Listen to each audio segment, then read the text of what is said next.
I'm glad to see everybody here. My job as vice president is to be in charge of programs this year.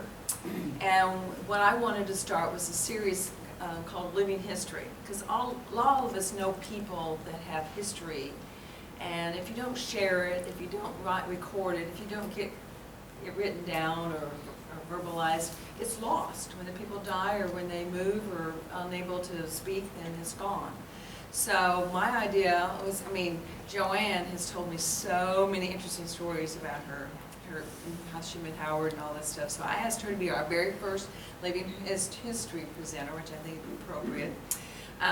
If you guys know of anybody, come up to me after the meeting, and I've got some ideas and suggestions. A lot of y'all know Robert Nelson. He was the band director here for many, many years.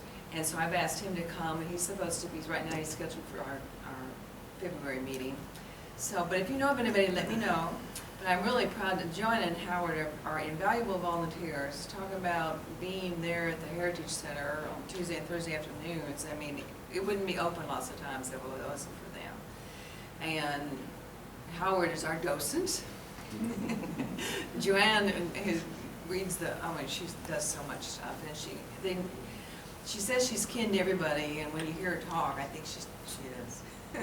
So I appreciate y'all coming out and seeing them and listening to them tonight. And so I'm presenting Joan and Howard Reeves.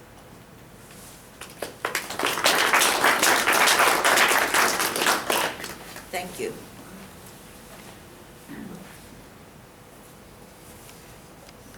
I'll start speaking. Okay. Well, I'm waiting on the screen. I was born on the farm where Baxter Lab is today in 1938. And I was born to, no, this was going to be Howard's first. I'm getting mixed up already. So, Howard was born in near Chinook, Kansas, to Hazel Irene Adams and Roy Addison Reeves. And Roy was born to Elijah A. Reeves and Bessie Bowman. And Elijah was born to Hardin Reeves and Martha Reeves. And then we go back over to Howard's mama was Hazel Irene Adams. She was born to Calvin Adams and Gertie Mae Bryan. And Gertie Mae's father was John Bryan and mother was Mary. I couldn't remember her name when we did this. This is when Howard's was 2 years old. His daddy had typhoid fever and he died on Christmas Day. When Howard was only 2, his mother was expecting the second child, which was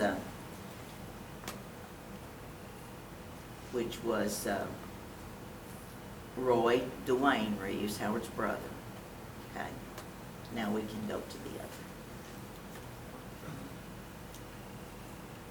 I was born on the farm where Baxter Lab is today in 1938, and I happen to have been in the first 100 people they hired to work at Baxter Lab when they opened in 1964.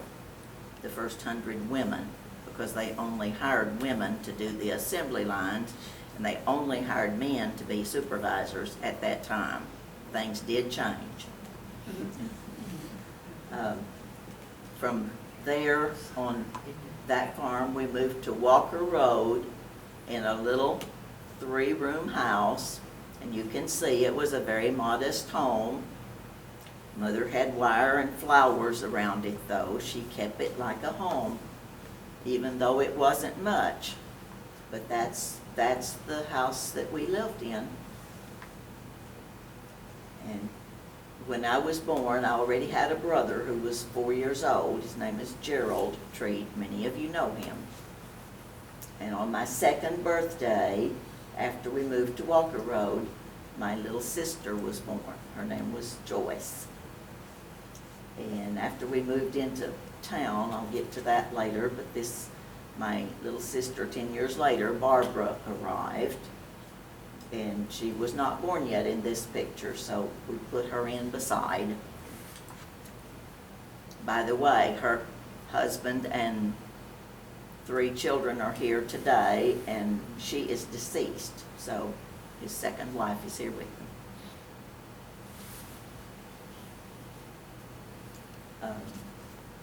This is our wedding picture. When we were about 5 and 8, my parents were going to church with a Mr. Willard here in Mountain Home, or out on Walker Road. And he had lost his wife, and he had 3 children, was widowed. And a preacher had come here from Kansas and told him about this widow, Hazel Reeves, in Kansas. He started writing to her, and that's how they met. But my parents wanted to go to church because they knew that Mr. Willard was bringing his mail-order bride, and they wanted to see her. They called her the mail-order bride, even though he had made some trips up there and seen her a few times. But the first time that I saw Howard and he saw me, neither of us remember, because it was at church, and Mother said that he and his brother walked in, and they had on little white shirts and ties, and walked up and sat on the front seat in the little country church house, which was actually the schoolhouse, the one-room school. And Mother said they were 2 of the cutest little boys she had ever seen, and she didn't dream they would both be her son-in-laws someday. Okay. Which schoolhouse was that? The Walker Schoolhouse. Now, I guess we've already seen my parents, so this is my mother's parents, John and Melby Lowry Reed. And it will fade to a later picture. This is their wedding picture, I think, and this is their later picture. She died at age 60. They lived on Kenny Baker Road, and there was a rock house out there that was a roofing company. My grandfather had built that house in 1928, and that's where his family finished growing up. My grandmother was in poor health for many, many years. So they moved into Mountain Home, and they lived on West Road, and she passed away in 1948 at the age of 60. He lived to be 84, I think, and married again. But the farm that he was on is where the Hackler School is today. After he passed away, he had the younger wife, and he had left the farm to her for her lifetime use and benefit. So we could not sell his farm as long as she lived, and she lived to be 103. So anyway, the Hackler School is there today. We sold it to the school. Okay, Melby was born to Mary Lowry, I believe 1887, and then she married Mac Lowry when grandmother was only 6 weeks old. This was quite a surprise to us because I grew up thinking this man was my great-grandfather, and always visited his grave. My grandmother was buried right next to him, and she grew up that being her father. So it was quite a surprise when we found out that there was another man that was her father, and we had a whole bunch more relatives. his name was Tom Sorrells, by the way. There's a lot of people that are related to him in this area. This is James and Martha Hulsey, and they're the parents of Mary. James A. Taylor and Martha Hulsey. Taylor, I'm sorry. About what does that picture date to? He died in 1909, and he was over 70 at the time. She lived to be 94, but she lived until 1928. He was a Church of Christ preacher, and I've been going through some of the old Baxter bulletins, specifically 1906 right now, and I've found several references to him and his preaching. He preached at the Walker Schoolhouse, the Quality Ridge Schoolhouse, and the Bodenhammer Schoolhouse, among other places. He had 12 children, I'm sorry, and of those 12 children, 3 of his daughters married Kaysingers. And one of those daughters had 15 children. One of his sons had 15 children. And the other daughter that married a Kaysinger had 12 children. Besides all of the others that had 6 or 7 or so. But you can see where I claim kin to everybody in the county. There are many people that I have no idea, you know, whether I'm related to them or not. So that was one of the reasons that I decided to marry somebody from Kansas. Just to make sure. My husband is from Iowa, and every time we go into town, he says, I swear we meet one of her relatives every time we go into town. Okay, now this is my Treat family. This is you already saw my mom and dad in the family picture. This is Daddy's parents, Christopher Treat. He is from the Big Flat Treats, but he was born in Deer, Arkansas, and then they settled in Flippin area.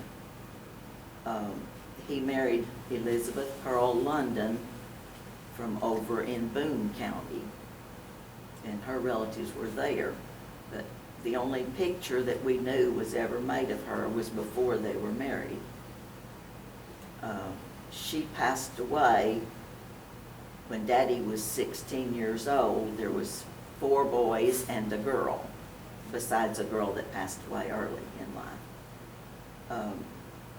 Daddy was 16 and all the other boys were older, but he had a little sister that was 7, Aunt Norma. And he took over the housekeeping, cooking, laundry, and that kind of stuff, taking care of little sis. But he told all of the family, the first person that complains about my cooking will cook the next meal.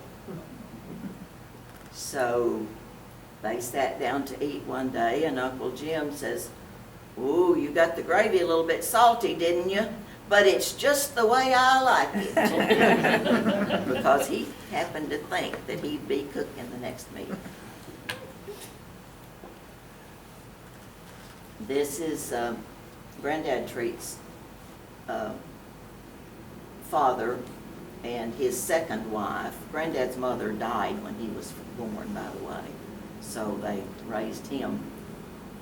He was nicknamed Doll because they said a teacup would fit over his head when he was born. He was a preemie, and his mother died at his birth. I don't know how they ever raised him, but they did. But this man was a Civil War vet, as, by the way, was Grandpa Taylor. I forgot to mention that. They're both Civil War vets. I forgot to get her maiden name, but Granddad's mother, we had her name up there. Forgotten now. Okay, this was our wedding picture. And the That was day, a long time ago. that was over 61 years ago, by the way. We had been dating for, our first date was on July the 2nd, 1955. Is that right, Howard? I don't know.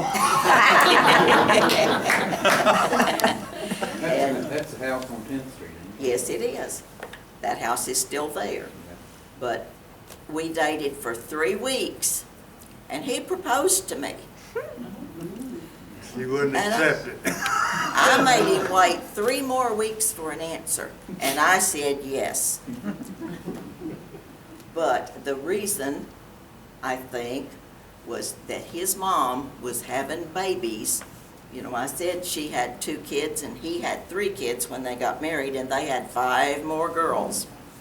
And she had 3 girls in less than 3 years, and then she waited 5 years or so and had 2 more. Well, she was pregnant at the summer that we were dating, and he was so helpful to his mother, and he carried that little 2-year-old around a lot, helped with the big kids and did some spanking. I think they would probably tell you that he spanked them about as much as she did. But by the way, his sisters are Thelma Roper, Velma Cotter, Wilma Hughes, Roberta White, and Wanda Wilson. And Wanda lives in Kansas, but the rest of them all live here. This wedding day, we had gone to church. It was on. We were getting married at 2 o'clock Sunday afternoon, and it was going to be in Mom and Dad's living room here. It was only supposed to be our immediate family, my 2 sisters and Mom and Dad, and his family, and the preacher and his family. Well, lo and behold, the night before the wedding, here comes this whole carload of people from Kansas. His mother's brother and his family, and another cousin that was his age, and his grandmother. And Howard's mama had this little tiny baby that was 6 weeks old, and she had an old wood cook stove. And she had to get up and make beds for all these people. And then I got up and come to church Sunday morning. And she said, "Joanne, I guess we'll be late for the wedding because I have to go home and cook dinner for all these people." And I said, "Well, I'll help you." So I wore my pretty little blue suit to church that morning.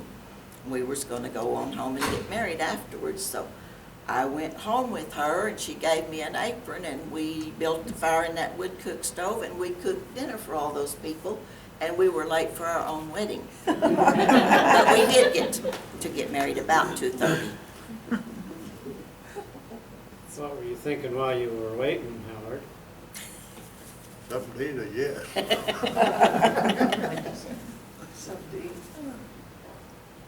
Bring you some leftovers.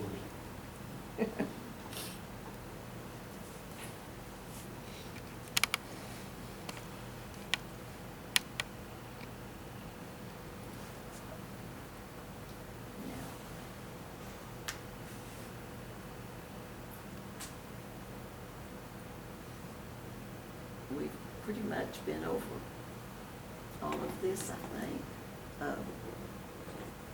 We can go over it again. Tell some things about each Tell of some them. stories We'll tell about some the things people, about yeah. each of them as we, my dad was Waldo Herman. He, after we lived in Walker Road, he got a job on North Fork Dam as just a common laborer. And I have one of his check stubs that shows that he got 80 cents an hour for working on North Fork Dam. Later on, he got promoted to a foreman, and he got $1.25 an hour. And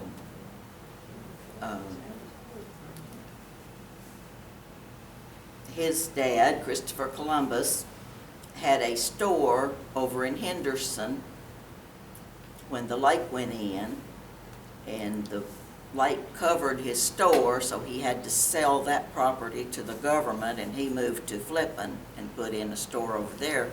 Then he took advantage of the Bull Shoals trade when the dam went in. There was a lot of people lived in Flippin and worked at Bull Shoals. He had a store in Henderson. He had the store in Henderson, yes. The that's- store, what we call the Leffel Smith store. Yes, the Leffel Smith store. There's lots of pictures of it all around town. And, but he bought it from Leffel Smith, and he owned it at the time the lake went in, so. And, okay, I don't know much about Elizabeth Pearl's people because she died early, but Sorry about that. we didn't need any advertising. That just jumped way back. Oh, I would like to talk about, a little bit about get back to your tree. about my first job. When I was in 7th grade, I went to the little school they call Pinkston School now.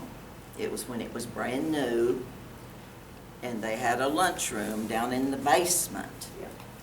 They bused the grade school students over from the main street school to there, and I gave up my study hall to work down in the lunchroom and help serve lunch to the grade school.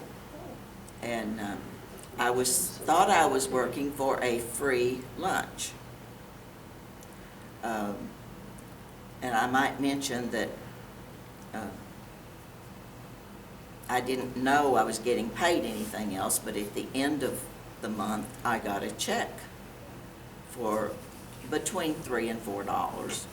And I was getting an extra 15 cents a day besides my free lunch.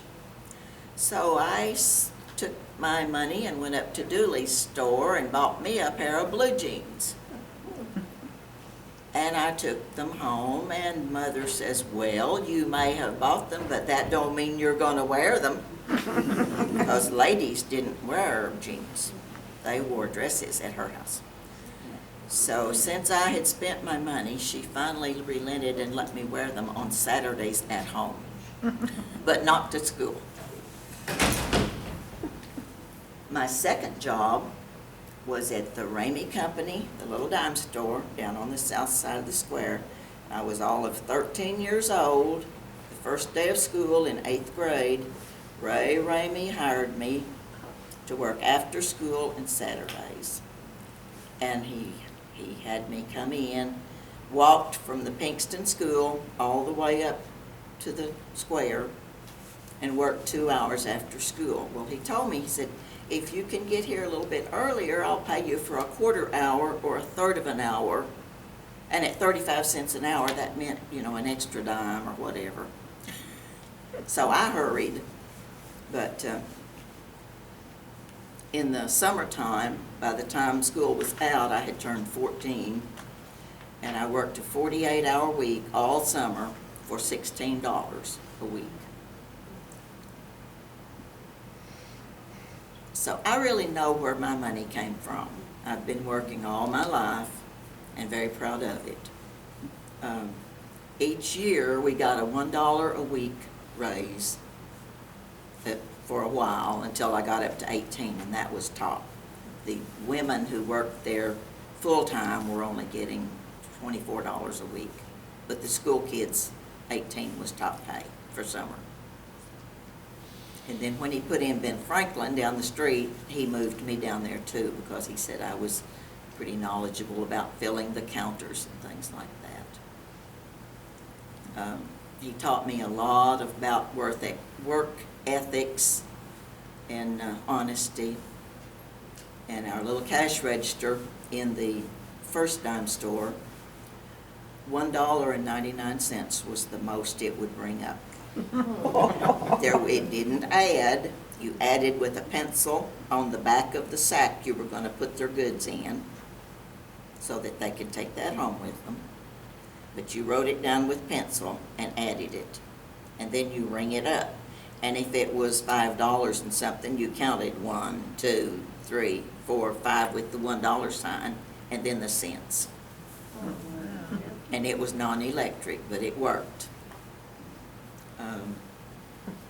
We had to fill, it was my job to fill up the candy counter after school and the stationery counter, which was mostly school supplies. And then later sweep the floor before we went home. And just wait on customers and anything there was to do. Then later on, he had me marking goods as they came in the back. We printed our own little tags.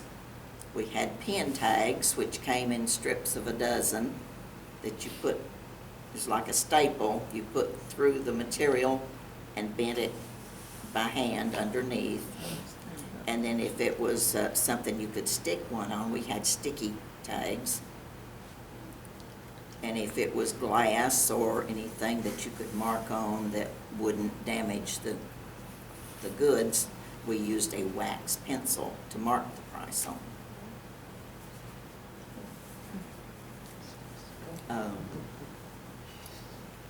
I might go ahead and mention that Howard, during this time, when I was doing that, was working on his stepdad's 300-acre farm, and he worked alongside his dad, and he learned to plow a team of mules before they had a tractor, and he enjoyed growing up on the farm, I think. It's a 19-auger plow, if anybody knows what the biggest one you could handle that time. And Reached up like this to reach it. then later on, they had a thrashing machine, and they would thrash grain for farmers all around the county.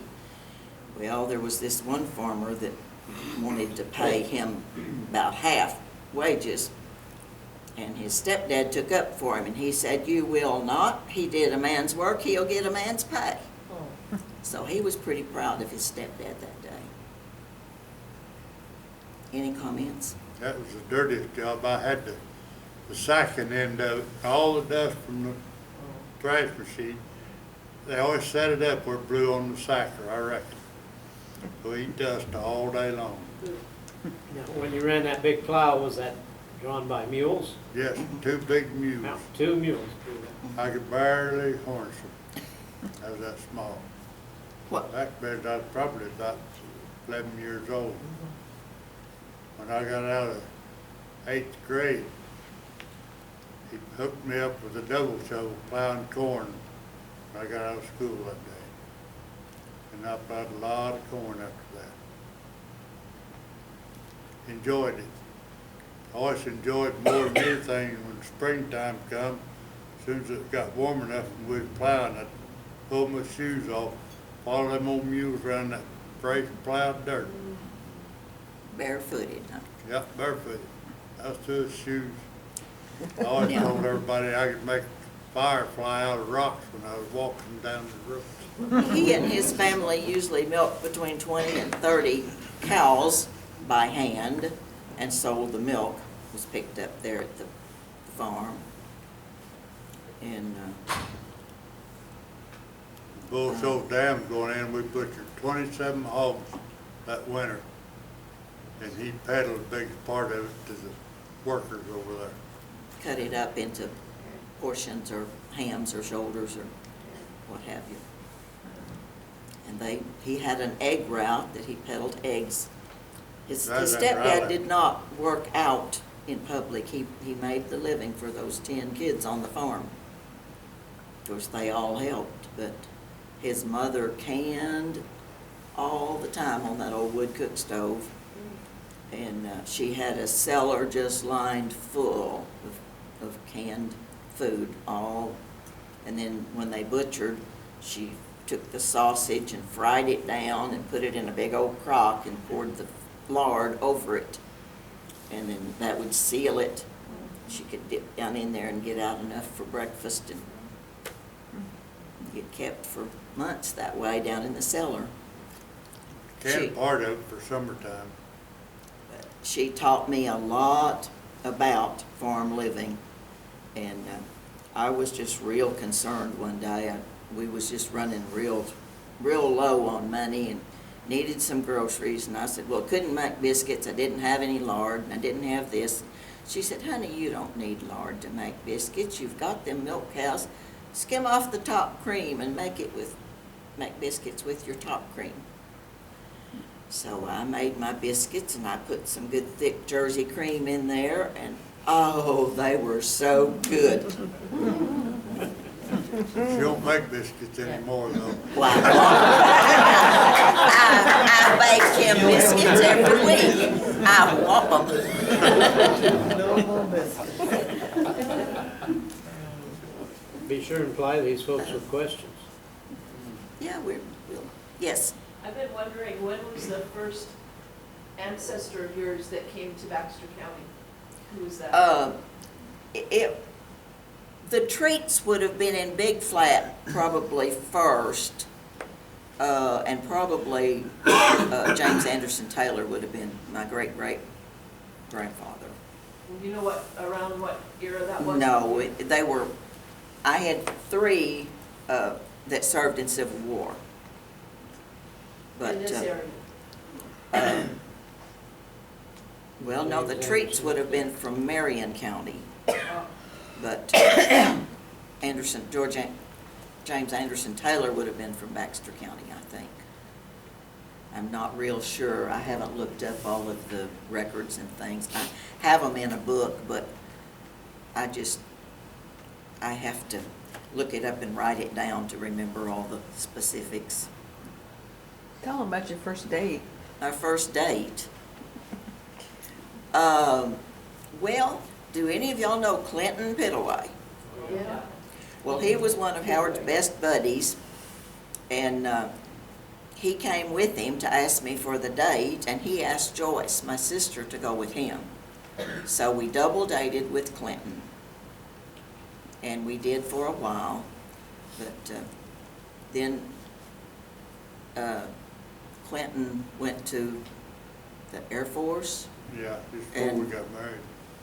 And so he picked up another date for Joyce, and I think she dated Harold Thorne for a while, and then he picked up one from out north of Midway, one of the Watson boys. Oh, Eldon Watson. So he always managed to get dates for Joyce so that he could go with me. But after he had proposed to me, I was still trying to make up my mind, and I was supposed to be inside the house by 12 o'clock. No exceptions. Well, I was sitting out in the car with him, and I was probably 10 minutes late getting in the house that night. And Daddy met me, and he says, do you want to tell that young man, or do you want me to, that you will be inside the house by 12 o'clock, or you won't be going again? I said, I'll tell him. And how long after that did you make your decision? Oh, well, it was 3 weeks after he proposed that I made him wait on the decision. I mean, to And say. that was in that But 3-week period? I think so. I Came in don't, late? probably. Yeah, it would have You've been. gone for over a week that time. Well, did that help you make your decision when you got scolded? You have a question? Yeah. How long was it after you, between whopping biscuits to wacky turkeys? Oh. Well, the turkey deal started in Well, '72. We started raising turkeys. Yeah, we've got to And we include raised- that too. Yeah. Turkeys for 25 5. years. One day without turkeys. No, one. not one day without Till we turkeys finally for told them we were 23. gonna take a vacation and just closed it down. We had, for 23 years, we didn't have one day without turkeys. After We our boys built- got big enough, well, they took care of them. Well, they were big enough though when we They started. they were But good-sized too old. boys, and they helped me with them, but Howard was working for Hugh McLean in the feed store. So this little turkey thing was supposed to be my major responsibility through the daily work, picking up the dead and washing the waters, and he would go down and check them before he went to work. And the boys and I would take care of the 10,000 turkeys. 10,000. Well, that wasn't very many, because I was raising we- 30,000 at a time. we had the two boys, and Terry had graduated from high school, and then Larry was a senior in high school. And whoops, we had a surprise little baby boy, 17 years after the last one. And there I had 10,000 turkeys, and what am I gonna do with a baby? Baby turkey. So, We at first, fixed up a room down there we for puttering. had a storeroom that we put a bassinet in. We hung a swing for him to bounce in. We put a playpen. And when he finally outgrew all of that, I set him outside the turkey house and let him play with his little puppy dog. Well, he started walking. Well, one day I went out to get him. While I was working inside, I'd go check on him. He was nowhere to be seen. There's a pond this way, there's a pond that way, and there's a pond that way. Which way do I look first? I was frantic. He was And I 20 feet called, from the house. and I called. When I finally found him, he was sitting out there playing with his little puppy dog in grass so high you couldn't see him. When Howard got home that night, I said, okay, there's gonna be some changes made.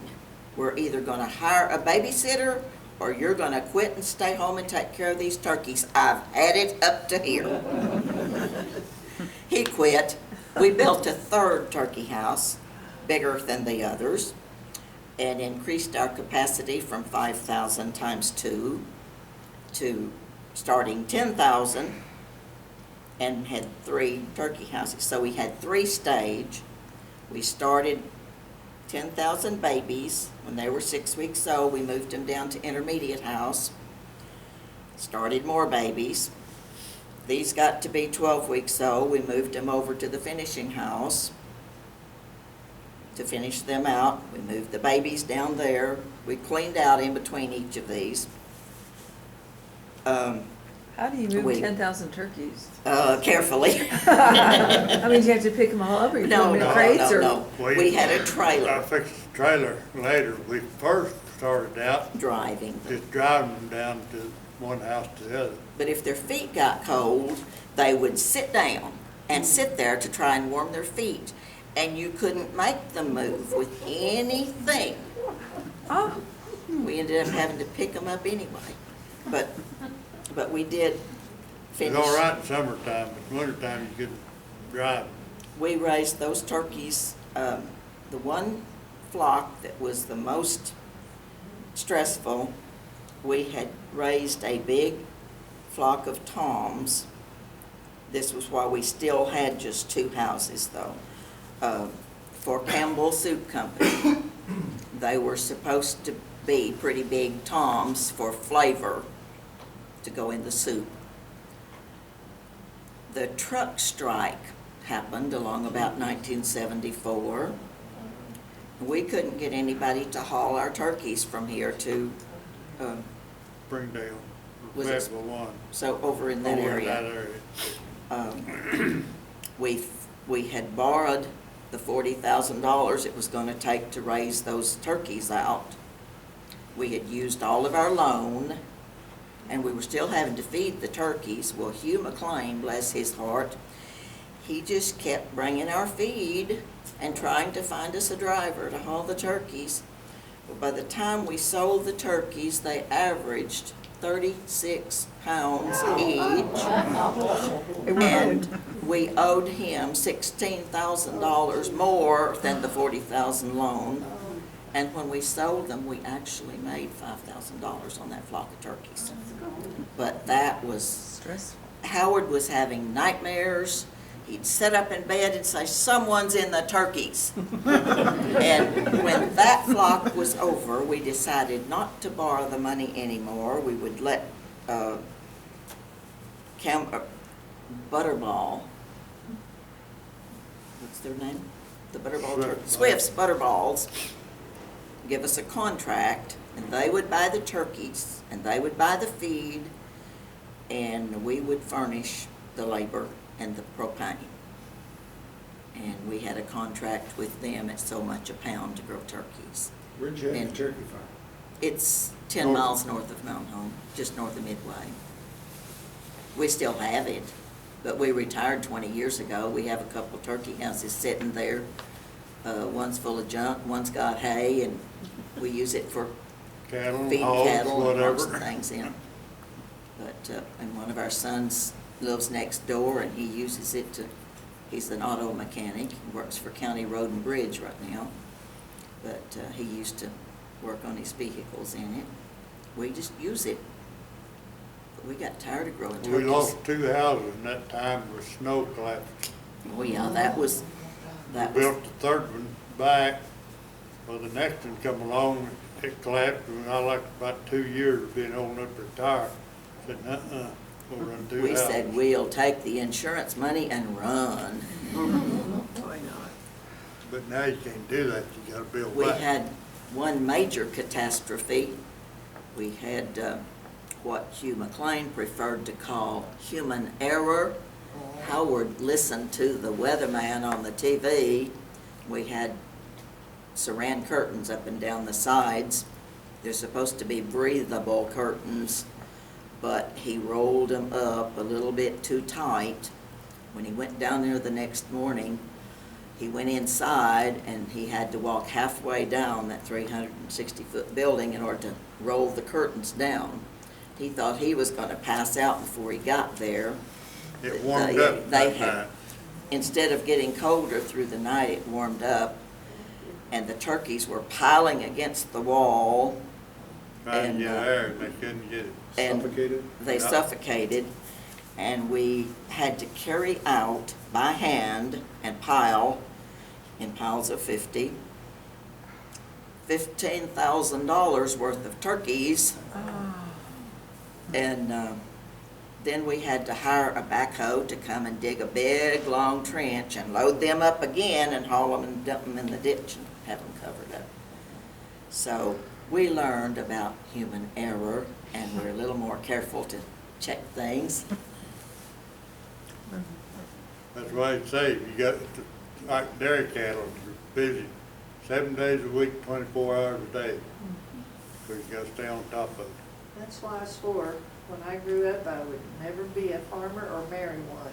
I saw too much of that growing up. You should have named your place Turkey Town.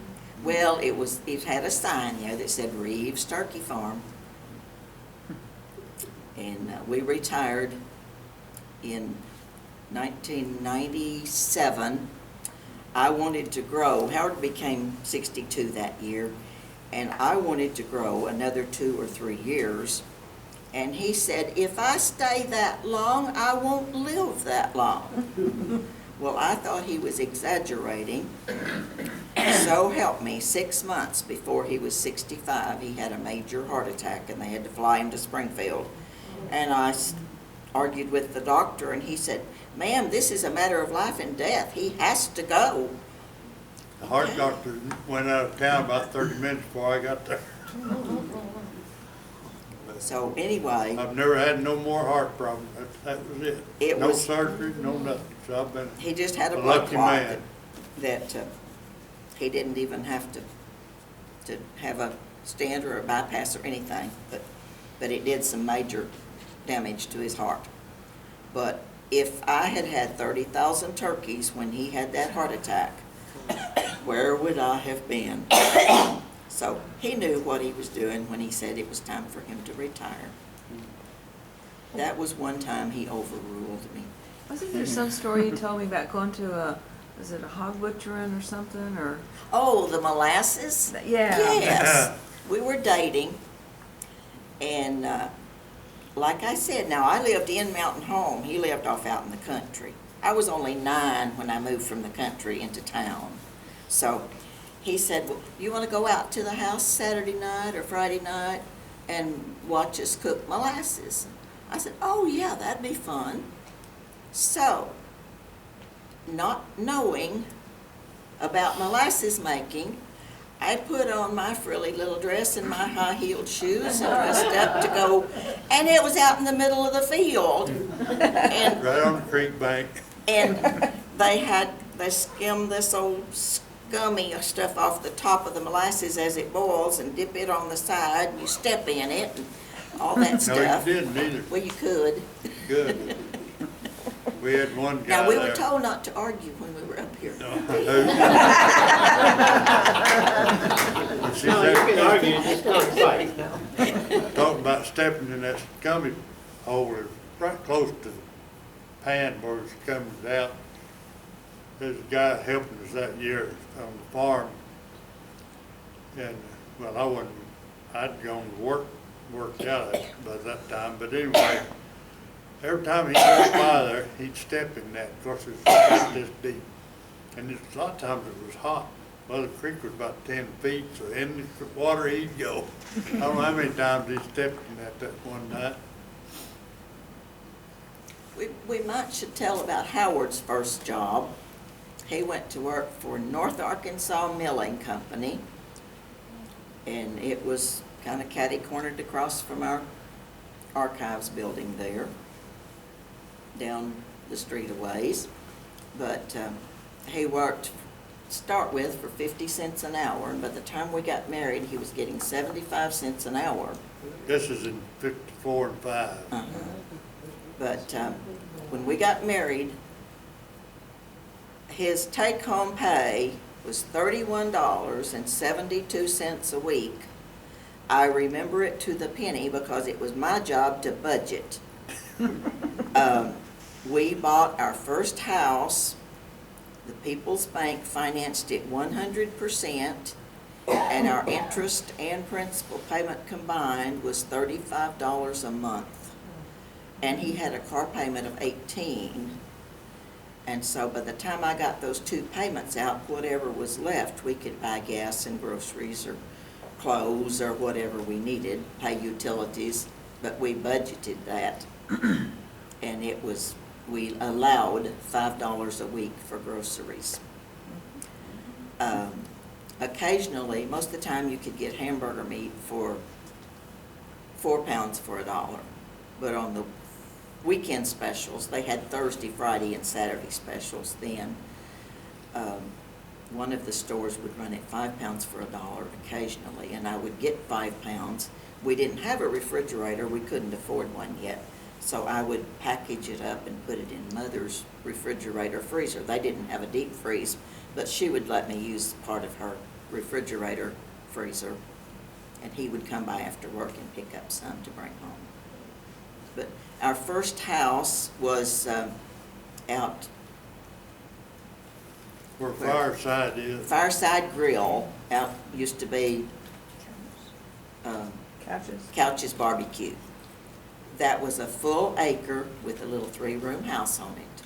And in 1955, we'd been married 3 days when we went in and signed the contract to buy that little house. And where we looked at it, I guess it took a day or two. $1,600 at that time. We bought a home for. Now what cost you? And we kept it. We lived in it for about a year. And he still had cattle that was on his stepdad's farm, and he really wanted us to move our cattle. And he moved them once to rented pasture, where we were having to rent pasture and make payments on a house. And we decided to sell our house and go rent a farm. So we sold it for $1,900. We made $300, and we bought us a pickup truck and went out and started renting for $30 a month. So we really didn't save very much, but you live and learn. So, how many descendants do you all have? Oh, we have 3 sons, 7 grandchildren, and 17 great-grandchildren, all the spouses. And for our 60th wedding anniversary, we had all of the sons and their wives, all of the grandchildren and their spouses, and 15 of our 17 great-grandchildren were here. The only 2 that couldn't come were from divorced parents whose other parent would refuse to let them come. So we had a really good turnout. Besides that, we had I think there was between 85 and 90 people there that day. And one of our grandsons made us a great big poster and had everybody just go by and sign it. He put our wedding picture and a current picture on it. And David signed it and some other people may have been there. Was it at the church? But You it was, there, wasn't you? Yeah, I was at it was at College and North yeah, and Church, in the building out annex. back. But we're very proud of our children and grandchildren. Terry lives in Texarkana, and he married a girl from there. And Larry lives in Benton, works for Walmart. He married a girl from San Antonio, Texas area. But she was working. And she was already working at Benton and sharing a room with, or a house with Terry's wife. The two were friends before they were sisters-in-law. So they met through church work. Well, actually, Larry met his wife through, his brother was in the Air Force, he was married to my sister. We went down there to visit, and these people went to church with Dwayne and Joyce. They had 3 daughters that were teenagers, and Larry was He wasn't even teenage Larry was yet, 12 at the time, so he just saw these girls. When Larry was 17, he lost an eye with an accident with a .22 shell, and this middle daughter of this family sent that boy a get well card every day. Started out with it having a riddle on one, and then answered being tomorrow's mail. And then after that was over, well, she just kept buying cards, and she mailed him a card every day. He was so depressed at losing an eye at 17, he thought no girl would ever look at him again. And this girl, who is now 60, is, or over, she's married to him, but she's like 3.5 years older than Larry, but we don't care. She's the best one for him. And Terry's wife is older than him. And then Larry met a local, I mean not Larry, but Paul, the youngest one, met a local girl. And She's older than he she is. is older too. So I say They liked older women. our sons really needed a mother figure they didn't have. They all get along just fine, though. If there was a way to hook onto this, I got a picture of her oldest son's bunch. And Well, that's okay. see that blob, that's the whole, I could have brought pictures of them. We were just doing more history. Yeah, I have a lot of those. I just didn't attach them to this. We were doing history more than current. So where did your ancestors come from to get to Arkansas? His came from Kansas. Where did yours come from? I think some of mine might have, the Treat family might have came from Illinois. Illinois. Well, my The first one, great-grandpa came from Illinois also. Uh-huh. Moved down to Kansas. we might be kin after all. Kin to everybody. My grandpa Taylor originally came from Tennessee. His ancestors did. I think he was born. Thanks for coming. I think we're about to wear our welcome out here. We probably need to line this up so we can get the chairs put away and get out by 8. But Well, thank you so much for telling us your story. well,